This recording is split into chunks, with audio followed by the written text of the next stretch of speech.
the not sexy deals are penciling, you're saying? No, are not. Like right now, developers want 1,000-unit luxury lifestyle, or mostly like upper mid-market lifestyle, on the water luxury, whatever. If you don't have that development site, it's highly unlikely it's selling right now. So anyway, Anthony Nucci, Douglas Elliman Real Estate. Brian Carter, Douglas Elliman. Is there another special division just for you and your? Nah, just me. So, but I do commercial real estate, and you and I have known each other, what, 4 years now? Yeah, so how do we meet, Brian? I was cold calling on my adventure every single day. I was not filtering out the commercial and anything. I was just calling whoever was on the board. I got commercial deals and I was like, forget it. Like, I'm gonna get this deal done somehow, some way. Yeah. I'll figure it out. I got meetings. Judith said, you are the best. I called you. We went, where did we go? What was our first meeting? Was it Robin? January 1st this year? No, it was last year. Yeah, it was the year before. No, we've tried a couple things, but like the Robin deal is the warehouse in North Miami is the first deal that we've listed. That's together. A beautiful deal. The warehouse. But like before we get into that, right? Let's just talk about the differences in our business, right? So my business is commercial. Yeah. And like I focus on relationships, which is a little bit different than your MO for getting business. So my relationship business is I get onto a client, I hang on to the client because I know that they're going to have successful properties in the commercial realm that are bigger ticket items, or they're going to grow to bigger ticket items. And so for me, my numbers game is having those 5 or 6 key clients every year that do stuff. So you try and have 5 or 6, but like, okay, when you that first are started, doing something. Yeah, but you've been doing this for 20 years. So you still have to go prospect and like attack. Yes, but my prospecting is different than prospecting. Your prospecting is, yours is all about the numbers of dial and smile. On the residential level. Well, yes, okay. You're born and raised here, right? I moved here from Milwaukee, Wisconsin like 20 years ago. And you're like 25. So when you started the business. No, realistically. Yeah. When did you start real estate? How old were you? 20 in the year, I was 2001. So I've been in the business for quite a while. So when I started in real estate, I was doing half residential, half commercial. So share how you survived this long in this volatile market that's been the boom and bust. Market. The answer is knowing the market, right? But like to get into the business, so residentially, the building I lived in, I just prospect the building, and my first deal sold cash to some guy who was buying on the floor below me, right? Okay, nice. So that was residentially starting. Commercially, Edgewater, before Edgewater was going to blow up, I knew it was high zoning, so I wanted to drive, and all I did is I drove all of Edgewater, looked for all these lots that I think might be available for sale. And for a client or just for you? For me, I wanted the listing, and I mailed them. I did the market research, knew what the values were, and I mailed them, and I ended up getting, it's a really interesting story. There's a guy named Sir Edward Porter, and where that Catholic church is in Edgewater, that's on the point on the water, like all these condos are built up around it. So I went to meet with this guy, like a home office in the Grand. You know, he's older than dirt, like just super sweet guy, right? Him and his wife, same day birthdays, whatever. Went to this guy's office and sat there, and it was a house, his land on the point in the water, and then some land that he owned behind it. And he's like, hey, listen, you know what? I've tried for years and years and years. Like, he's owned the land for 30 years. He's like, I want to buy that lady out in the house. Go get that. So I went, knocked on the door, and this old lady comes to the door, and she is just full of just piss and vinegar vitriol towards this guy. She's like, this guy killed my father. He had a heart attack because this guy kept trying to buy our property. I will never sell to this guy. Wait, did he own the other properties? He was trying to assemble it? He was trying to assemble it. So he owned each side, right? And unless you had hers, it was never going to be a viable assemblage. And I went back and told him the story, and he goes, okay, you want to list my property? Because if I can't get her, and it's clear I can't, let's sell it. So I put it on the market, and Edgewater was just starting to get interesting. So some guy from Tampa, St. Pete or Clearwater, a smart guy, he came over and he's like, look, you know, I talked to the lady in the middle and she hates this guy. I'm like, yeah. He says, she'll sell to me because it's not him. So let me put his under contract and I'll get hers. And so that's how it all sold, right? So that was my first. So another guy came in. Did he buy it when it was like, did he wholesale it? Like, so he ended up flipping it, right? He so he assigned put this it to the other guy. Okay. So yeah. So he put it together and then he ended up reselling it to another developer. But then Edgewater took off after that, and that group even flipped it to someone else right now. So. But why did you? Because a lot of people ask me every day, because I have the coaching business, like, should I do commercial or should I do residential? I personally think if I had to go back in time, as much as I love residential, there's pros and cons to both, right? Yeah. Commercial is you actually can't pretend to know what you're talking about. You 100% need to know. And there's so many other different things that you know that I don't even know exist about the market in that space, about raising rents and all this other things. But yeah. like it's not emotional. It's what's the cap rate? What can I get? Buy, shut up, done. Right. Residential, it's my kid said its first word there. It crawled there the first time. It's the best house on the street, but I also am going to get paid a lot quicker than you. Yeah. And my deal might be a little bit smaller, and to go get a bunch of $10, $20 million deals is way more difficult for me than it is for you. Right. Because every commercial building is, right. 5, 10, 20 million bucks. And I think people are drawn to where they're going to be successful and what they like, right? So again, your business is about, I'm making this many calls a day. Yeah. On expireds, trying to get residential listings for the most part. In Florida, yeah. Right. So in Michigan, it wasn't like that. And then when you get the listing, you have an image. You're good with selling the image, the lifestyle, and handling people who are objecting because of the paint color on the wall. Yeah. So for me, I'm not built that way. Like I can't. Those you don't have the patience for that. No, it's very tedious conversations. So. I mean, it is. I just hate tedious conversations to begin with. Like, right, but you know what? Sometimes you have to have kid gloves for that, because getting over that objection is what gets it sold, right? So yeah, essentially, and just following up and being, relentless. But yeah. I think the biggest thing with where to go, what avenue to pick is agents just want the check tomorrow. And everyone thinks this is a get rich quick. Yeah. And I have a girl right now, she's like, Anthony, I'm calling 2 hours a day every day, like you said, and I'm not getting anything. And I'm like, how long have you been doing it for? 2 days. And she's like, well, it's been 3 weeks. And I'm like, okay, well, nothing's gonna happen in 3 weeks. Like, you're trying to make doctor, lawyer, surgeon money, and it's been 2 weeks. So that's the other thing. Okay, how about curveball, I guess. Yeah. We'll transition from that. So it's 23 years been in the business. Yeah. What is like the biggest boom and bust that you've seen in Miami? Like what are the biggest transformations in markets? When did you get in the business? In Michigan. I started in Michigan 7 years ago. Okay, so and then in Miami? And then Miami 2020, I got my license. Or 2021. So you haven't seen the big boom bust. You didn't get to experience. I kind of saw like the rents pop in the Golden Beach and the like the flipping frenzy in 21 and 22 a little bit, but then that's right. Right. So everything in my life when it comes to real estate pegs to the year 2000. Like if you chart everything out, everything comes from the year 2000. You can draw a long-term average, like where prices should be lined out, and then everything goes around it, right? So when you're talking boom bust, from 2002 to 2006, you saw this huge run up where it was like 40, 50% increases, boom, boom, boom, like one after the other like this, right? You see it pull away from that line really hard. So I had sold the properties that I had at that time and raised some cash. Like I could tell it was coming, right? Like you can't go in and get a loan and everybody at the table's getting a loan, you get to pick a pay. I don't know if you know that, like a pick a pay. No. Literally people were picking payments where you were paying interest only, and anything that's a negative deficit on the loan, because it was as an interest only, got applied to the back end, and the realtor at the table is like, don't worry about it, you'll pay it off when you sell because the markets could be higher, right? Yeah. So people were over leveraged by 2007, 2008 because that balance kept ticking up at like 105, 110% of value.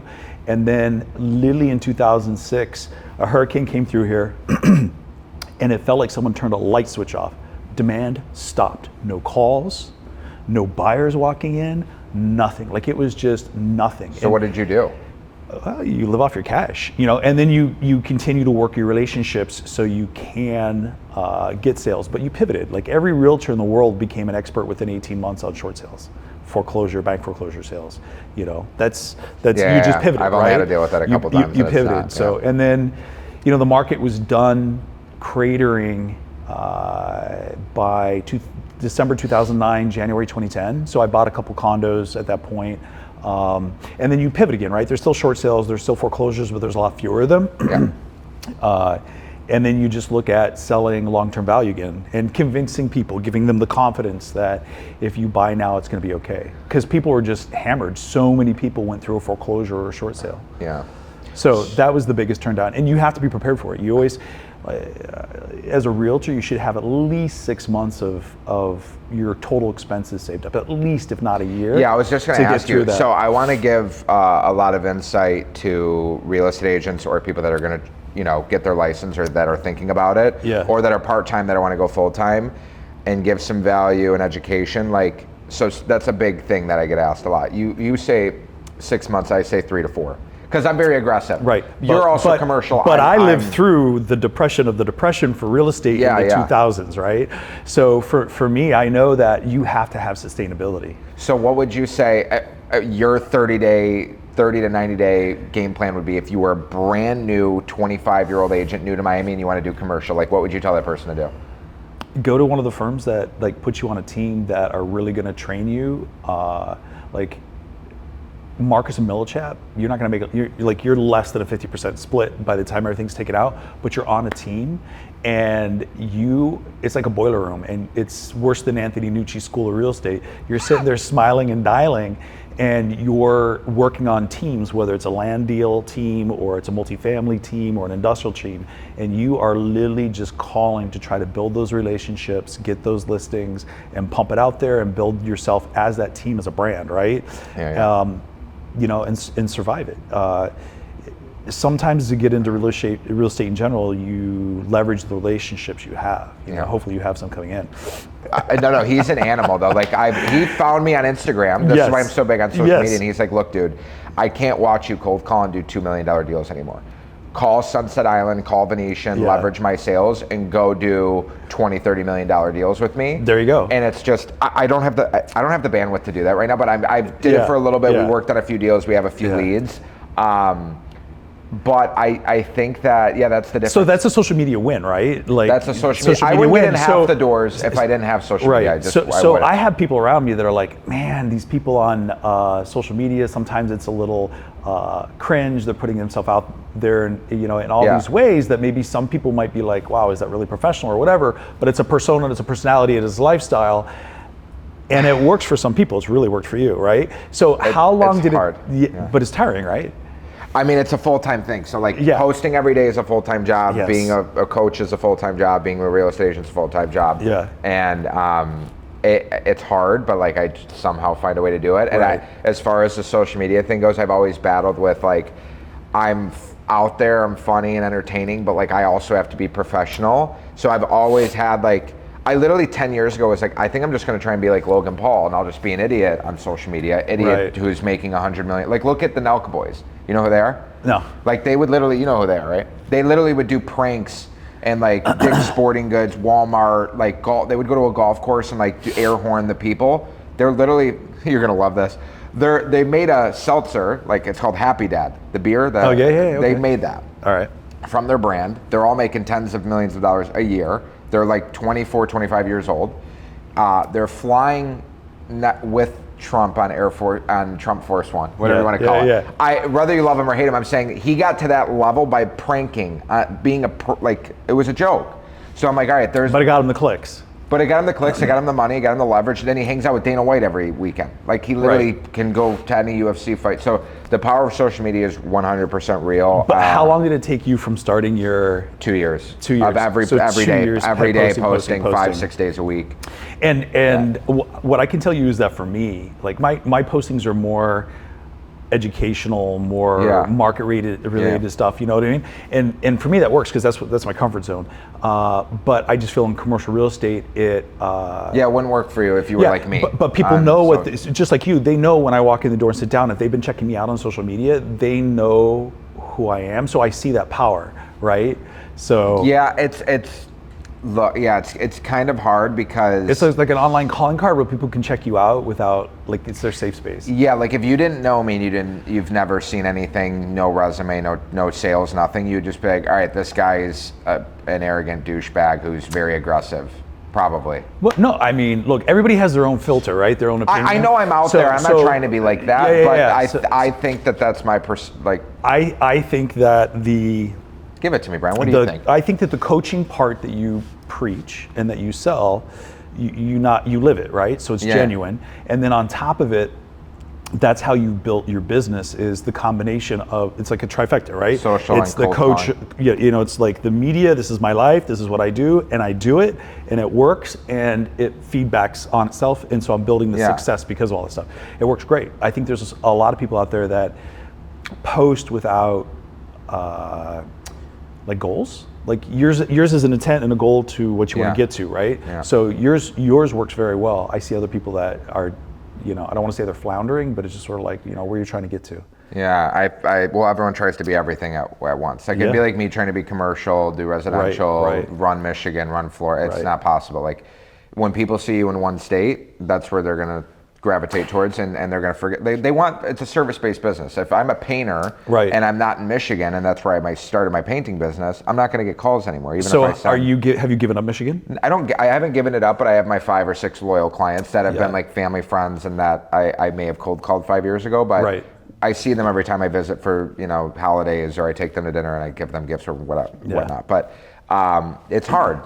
I still have to partner with a Brian Carter in Michigan to do some of these deals too. But makes sense. But that's having a team. I have a guy there. His name's Louis Ciotti.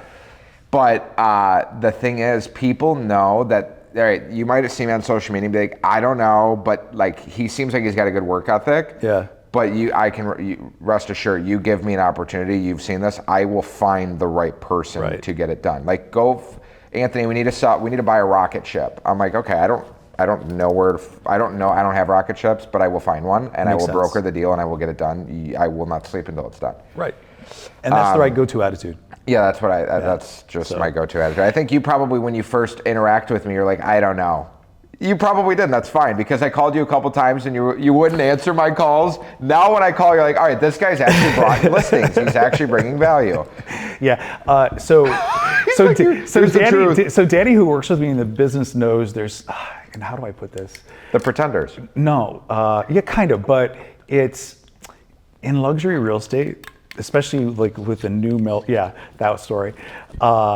There's a lot of women, they have a child, they're divorced, they're in real estate, they look like the bomb, right? So they play the part. They play the part, they dress nice, they look like an in-house sales agent, right? Yeah. But definitely, the feminine quality. And I'll get a call, and it'll be that woman, or just that stereotype, just pick any one of them that work in residential real estate, and they're like, oh my God, I have this really good client, I've known them forever, and will you partner with me because, he wants some commercial real estate and I don't do commercial, and Judah told me to work with you. And I'll be like, okay, well, I have a couple conditions. One, I'll pay a 25% referral fee, because I've learned just to weed people out that way, because otherwise I'm doing all this work. And you're and I have to have the relationship. So I need to be able to do a 3-way call with you and this person, and you have to know that you're handing them off to me to work with them. I'll keep you in the loop, but I need to have a conversation with them.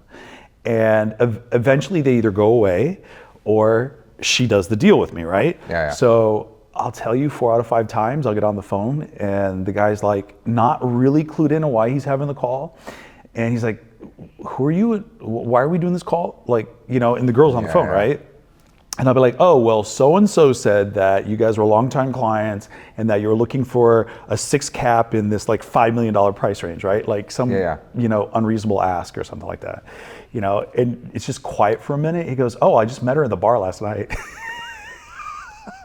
Yeah. You know what I mean? So it's Yeah, like, I want to piggyback off what you just said, because there's a couple things that I've noticed just from like my first interactions with you. Yeah. That it's not like I wasn't used to, but it was kind of refreshing, and I learned a lot from it. For example, like you are very direct, straight to the point, and you do not play games. Like, no, I'll pay you 25%. Yeah. And I'm like, well, no. I want 50-50 for this. And you're like, well, how can you give me 50% of value? And you don't like bully it. You're just like, okay, justify it. Yeah. And it's because you're busy. That's what I try and tell the agents when they're cold calling. It's like, don't pretend like you're going to list the property 100%. Like, I want to meet with you. I'm 100% certain I can help you, but I'm not sure I'm going to take the listing. Like, I want to meet you first, see the condition of the home, and then we'll discuss. Even though that's like a lie in their head, like they would take an overpriced listing just to get it.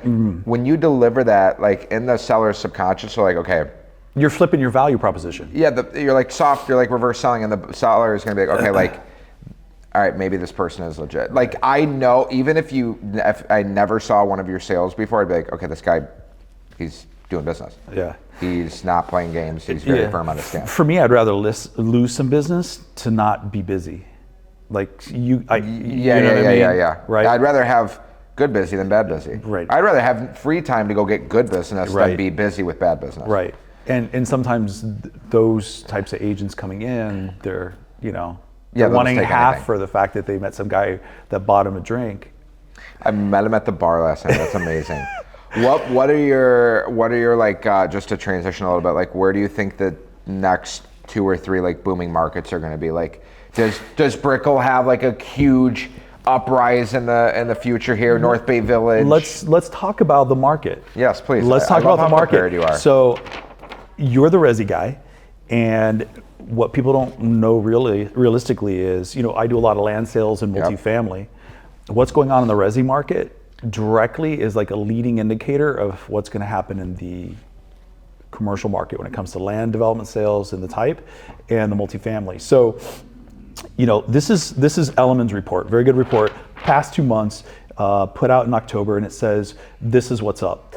And in single family homes under $500,000, you have under contract, new contracts falling 40 to 60%.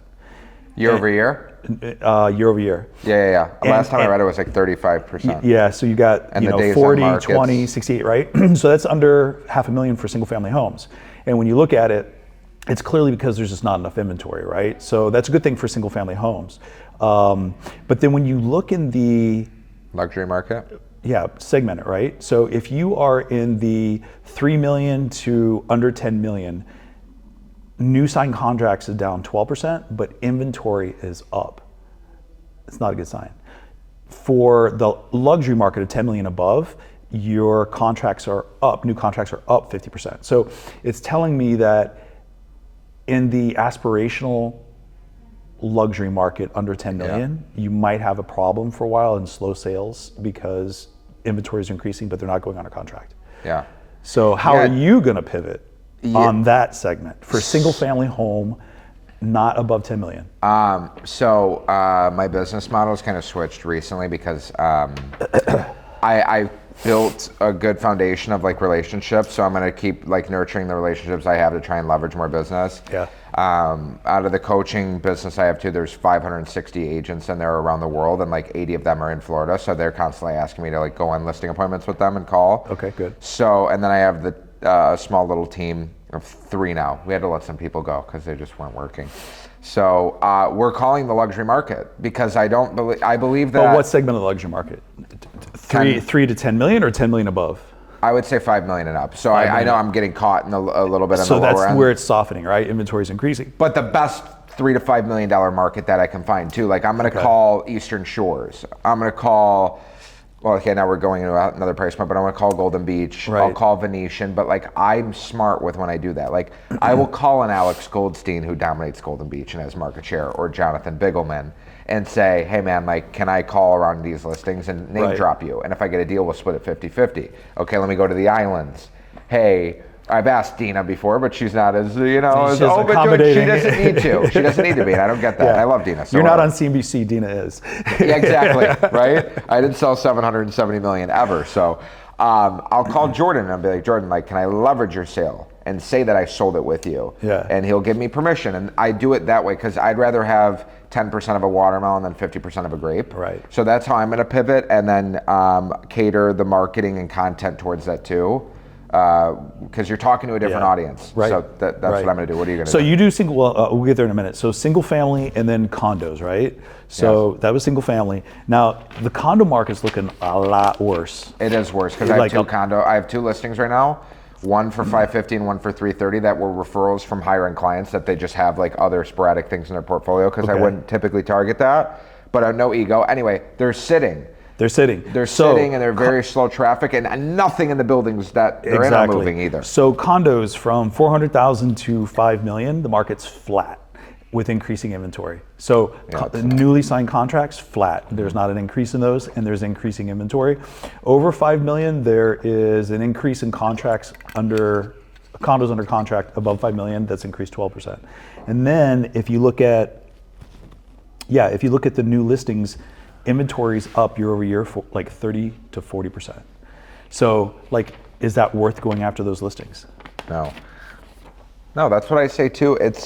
You're at a different phase in your life too, and you have sales and a tremendous amount of experience. But what would you say the difference is between working with a $500,000 landowner, that's all they own, versus a guy who has a $50, $100, $200 million portfolio? What is the difference, honestly? Right, no, you spend the same amount of time. Like, you spend the same amount of time. Right. One of them is more sophisticated and made better business decisions, but exactly, they're both going to be equally as mean and nice, I think. Well, what about this pivot? So, what about this pivot, right? Okay. So, like, same conversation, if inventory is increasing and new contracts aren't increasing, then it's a matter of, hey, listen, this is where the market's going. Okay, I'll take your price in your listing, but be prepared to mark it down. And then the conversations all become about price adjustments, and every month sending them the new closed sales and showing that it's going down and that they need to beat the market on the way down. Yeah. So sometimes like when we've had this, when the market was declining in 06 to 08, if you want your best price, you're going to price at or below the last sale and take that first offer because the market's going down. What do you think how do you think the market's going to shift into next year with the new administration? New administration. There's a lot of flux.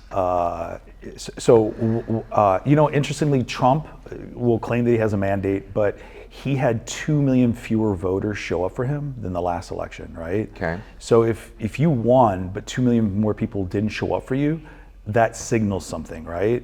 Now, Democrats is a whole different ball game of all these reasons why they had such a fall off in voters for them. But just focusing on what's the administration that won and moving things forward. Yeah. People voted for lower prices, the fact that they don't have affordability for condos and homes, and that's what's important to us. There's a lot of reasons why things aren't affordable. Rates are high, and we'll come back to that.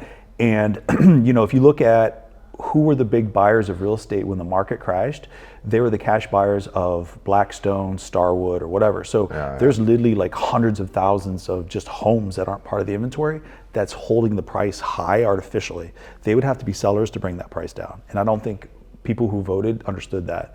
And then, Trump said he's going to bring prices down.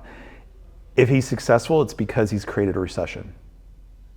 And when are we going to see if that's going to be the truth? You will see that true by the end of 2025. So if, the way it is right now, if you listen to CNBC and financial commentary, the Federal Reserve is already slowing down their predicted path of rate decreases because they think that what he's going to do is going to be inflationary on prices. So yeah, what do you think how is inflation and interest rates going to be affected, or what do you think is going to happen in the next 2 months? Well, no, the 2 months doesn't matter because it's still Biden, right? And Biden's handing a gift of a great economy to Trump. Where Trump has the ability to mess it all up are the tariffs he keeps talking about. Threatening them is one thing as a negotiating tool, but if he actually enacts them, a lot of the inputs for building housing go up. Lumber, cement, steel, huge, right? So if that goes up, it makes more projects less affordable, and we're not in a period where we can keep raising prices. Do you agree? I would agree, yeah. Okay, so that will hurt the real estate market. The other thing that'll hurt the real estate market is who's your labor. it's a lot of undocumented individuals. Texas is panicking right now. They realize that like more than half of the workers in their construction industry, undocumented. The bite that DeSantis did by trying to make it illegal to transport undocumented people or to hire undocumented people, that starts to bite this year, right? A lot of them have fled, but ever since that's happened, your labor construction costs have gone up. So the way it is now in my world of commercial real estate, I have 4 listings of land for development, but they're not luxury, they're not waterfront, they're not a huge lifestyle development with big density. Those are the only things that pencil right now with the higher costs. So if it's not a waterfront, the not sexy deals are penciling, you're saying? No, are not. Yeah, so they're not. Are not. Like right now, developers want 1,000-unit luxury lifestyle, or mostly like upper mid-market lifestyle, on the water luxury, whatever. If you don't have that development site, it's highly unlikely it's selling right now. Yeah, it just doesn't pencil. It doesn't unless you're cash. Yeah, construction costs for like, let's say you want to build a 100-unit, no parking, construction costs have gone up $100 a square foot or more year over year, and that's before what Trump does. So imagine how much more expensive labor is going to be, how less affordable it's going to be to build. So I think Trump's a disaster for the real estate market. Really? Yeah. I love how strongly politically you are. Like, you have a fucking good... Daniel, do you hear this? I love that you're just... You are who you are. I think it's going to be a disaster. You know, so hopefully all the people that get deported is limited to somebody who's actually committed a crime that's undocumented. That's it. Then it'll be like 500,000 people, and there won't be that big of a hit. But the thing is, we have 8 million jobs we can't fill today.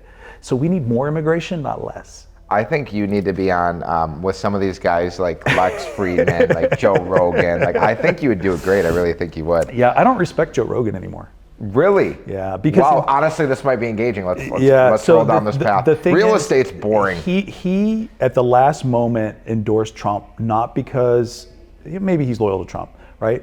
He did it as a retaliatory bully tactic because he was mad that Kamala didn't come on his platform.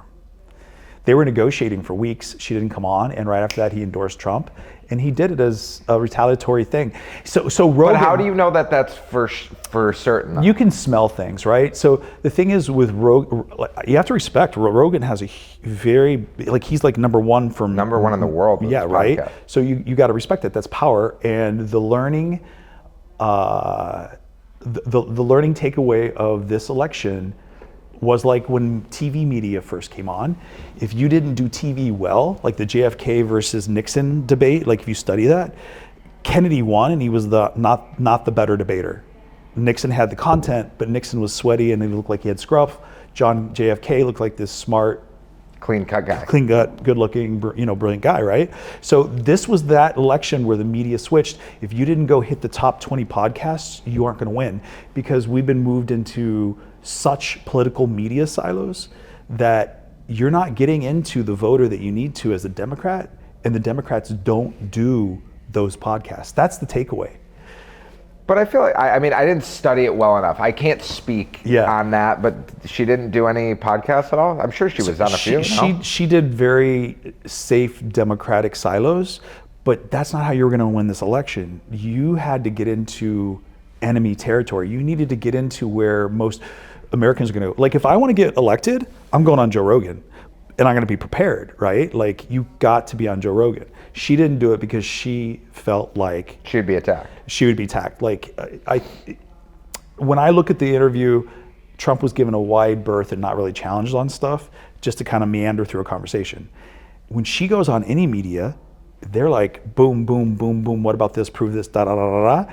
And maybe it would have worked against her with Rogan, but she should have been on Rogan. You know what I mean? So she was on, if you take the #1 female podcaster, I can't remember her name, she was on hers. But again, that was a softball for her, but it doesn't get her outside of her media silo. Like, more than anything, it's about distribution. You have to get Anthony Nucci in front of that new person. You don't do it in your safe space, right?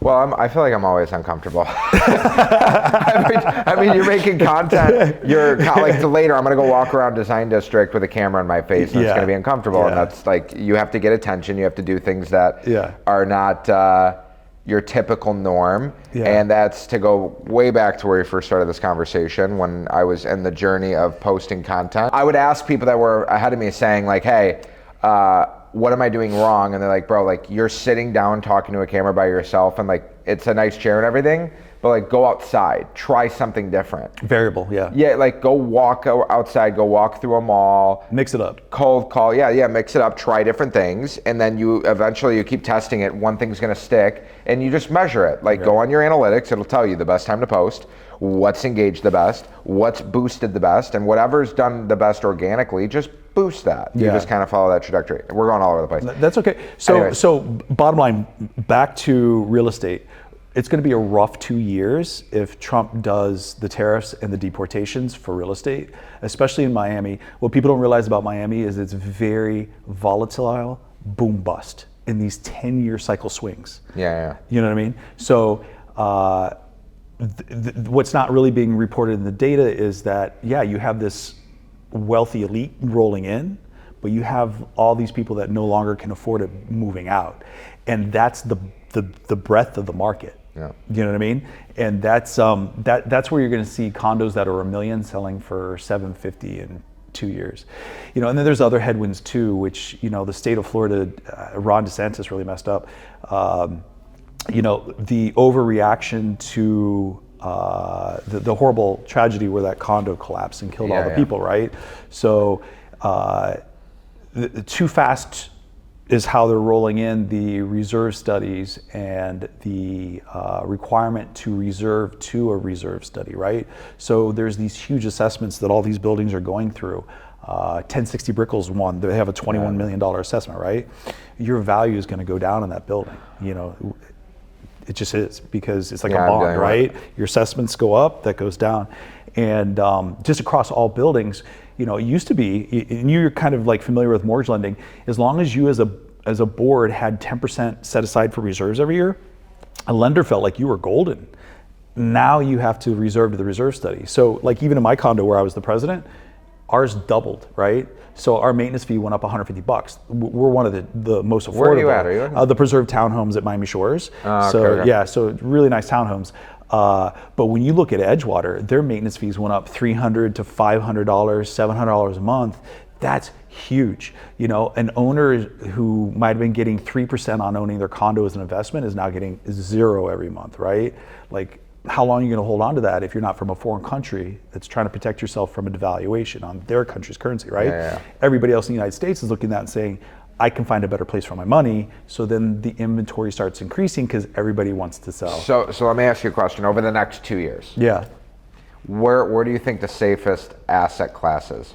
Is it crypto? Is it commercial? Is it cash? Is it bonds? Like, where are you parking your money right now? So a Trump administration dictates where that's going to be. And the Trump administration... Forget if it's Trump or Kamala, like just unpredictable. Follow me. Follow, Daniel. Follow me. Am I right? You got to say what you're going to say first. Follow me. So with the Trump administration, you have his whole administration's all billionaires. They're all corporations, and it's all for making money for corporations, which means more small companies get rolled up and bigger companies have less regulation, which means it's go-go days for Wall Street. So where you're gonna make money is watching stocks, and based on his tweet and knowing where these roll-ups are gonna happen and stuff, is being prepared to throw some cash in and catch that short pop and avoid the downdrafts. But overall, it should push the stock market higher. Daniel's like, I heard this a few times. I didn't know you were this well versed in politics. Danny, who works on my real estate team, who does my residential side, he's over here. He's like, I can't escape this guy. He's in my head. Danny, we almost need to get you a chair. I'm not even kidding you. So, but you know, like what asset class? I think stocks have what sector? The best opportunity. So if you wanted to try to pick something in real estate, it would be data centers. Really? Yeah, because the thing is just the more content that goes online, the more commerce that goes online, and what I hear are all these places like Google, Apple, or whatever trying to open up more and more server farms. And then that leads into, now they're trying to like find these micro nuclear plants to like co-locate so that they have the electricity. So that could be, so there's this like knock-on effect in a good way. It's just in Miami, as long as those people trying to escape higher tax states keep coming here, the plus $10 million home, the plus $5 million condo market will do great. Yeah. But I think everything that's aspirational from $1 million to $5 million, I think that's kind of going to be soft for a couple of years, right? How does that roll into commercial real estate? Yeah, I was just going to say, like, what are the best and the worst? Right. So, like commercial. So the reason why I wanted to know your thoughts on residential condo and home sales is because whatever you can rent the house for, or the condo for, whatever you can sell the condo for, that dictates the ultimate value of the land, right? So if I'm doing land sales and those things are flat to stalled and your construction costs are up, it's going to be a tough market if you don't have a luxury waterfront piece of property to sell. Right. We mentioned that. Yep. So like go into more detail, like specific asset classes within commercial, like our multifamily, office, industrial, retail, like where do you think? Yeah. So industrial will continue to do well just because. Would you put that at the top? Probably, yeah. I would put that at the top. I think retail has some risk. The opportunity to make money is find someone who has a legacy asset they've owned for a long time, and it needs some capital improvements, and being able to negotiate that to buy that and then move the rents up. You can still make some money, but where that's all happened and where rents really moved up, like Wynwood, Wynwood's going to have to digest, and I think a lot of tenants aren't going to survive. There's going to be a lot of restaurants that don't make it, and there's a lot of small businesses that don't make it, because if there's a lot of deportations, who are you going to have for labor? Labor costs go up, you out of business, right? So as that happens, landlords are going to sit vacant for longer for retail, for restaurants, and I think you'll see those kind of drift down a little bit. But I would put industrial at the top, multifamily depending on where rates go. If rates keep going up again, it's going to get harder and harder to make money in owning the asset class unless you own it right, where it's giving you the right cash flow. Yeah, because cap rates are so low on multifamily specifically. Too. Yeah, so a lot of places you have to put down more than 50% just to break even, and for me that's not a good investment. Some people are willing to do it. Yeah, if you're just banking on a total appreciation play, but even then, still like. So who has the best model is. Cardone, I was just going to say 10x, right? So, but at the same time, he overbuys. Yeah, like if the market ever goes out on him, his investors could be really stuck, because that's mostly not his money, right? He's getting an asset management fee for. He's making his money. The more properties he owns, the more money he makes, right? But I heard a couple years ago people were upset, and some people were trying to sue because they were getting like 3% on their money, and you can get. You go buy more in a bond, right? So, there's a lot of people that own and would invest with him just because it's him. But, are you investing because it's Anthony Nucci, or are you investing because you want the return? Yeah. I don't know. I don't like the idea of someone else managing my money. Yeah. Unless I had like $100 million, maybe I would give a few million to him for a little bit, but I don't know. If you had $1 million, where would you invest today? I'd probably keep 30% in cash, 40% in the stock market, and the rest in real estate. I would probably try and partner up with somebody and get like a 20, 30 unit deal if it was on the real estate side. And the stock market side, I'd probably be all equities, and 80% of them I would pick individuals. I'd probably have Apple. I bought Blackstone a couple years ago. I'm doing well. It's a good stock, yeah. I bought it at under 100. Yeah. Shopify. I want more Facebook, but it's like, I don't know. Blackstone are the smartest guys in the room. Oh, dude. My cousin worked for BlackRock, so like I know, like he talking to him, like, dude, I kind of understand things. I want to believe I do. Yeah. When I talk to him about currencies and on a global scale and how markets shift and financing and money, I'm like, bro, you are way too advanced for me on this. He's insane. Yeah. Yeah, the Jersey Mike acquisition. Yeah, exactly. And Blackstone's huge down here. They had bought a portfolio of hotels before the market crashed, because they were projecting a huge immigration of people here. So if you own the hotels, you're going to get that benefit, because if one person lives here, family comes to visit them, right? Yeah. So very smart. They built industrial portfolios through acquisitions down here. So they've done insane. Yeah, they've done very, very well. They're very smart. They know how to get ahead of a market. Yeah, Blackstone, BlackRock. Who else? Yeah, I mean, what's State Street? Yeah, Starwood had rolled through at the bottom of the market and put together a fund of real estate, and I think they put 2 funds together, a Blackstone and then they IPO'd it, Starwood. So I need like $5 billion to invest in. I don't understand. Why can't I do it? Ask for it. Who's the CEO? Steven Schwartz? No. Just ask your audience. Say, look, I'm going to open a fund. I'm going to open a fund. I'm going to hire an attorney who does SEC filings. And I want, I need $5 billion, and we're going to grow it. We're going to acquire $15 billion strategically in the Sun Belt. We're going to put an AN logo on each building, which will immediately increase the value, kind of like similar to raising the rents, but just the logo. That claim 25% premium for putting Trump on the building. Dude, I love Brian. It's going to be Nucci Hotel one day. There will be a Nucci Hotel one It's like the AC Hotel, but it's the AN Hotel. Anthony Nucci. So where can people find you? Ain't no party like an Anthony Nucci party. No Diddy, Brian. What are you doing? Where can they find you on social media? Brian_Carter_realtor. And that's TikTok. Are you on TikTok? No, I'm not TikTok. I'm not on TikTok. You don't take the talk? Instagram. So Instagram? Instagram's like my main thing. Instagram, Facebook, yeah. Okay. LinkedIn, professionally LinkedIn's the place. Brian Carter for all of your commercial real estate needs here in South Florida. And where do they find Anthony Nucci? Nucci Real Estate, Nucci Anthony. I think Nucci Anthony is on TikTok, but everything else is Nucci Real Estate. AN Hotels. And then the AN Hotel is coming soon. If you guys want to learn how to get, trained to be the best cold caller in the world and get listings like Brian and I, you know where to go. And I appreciate your love and support. More to come. And maybe we'll have a nice political debate next time, Brian. Career ending.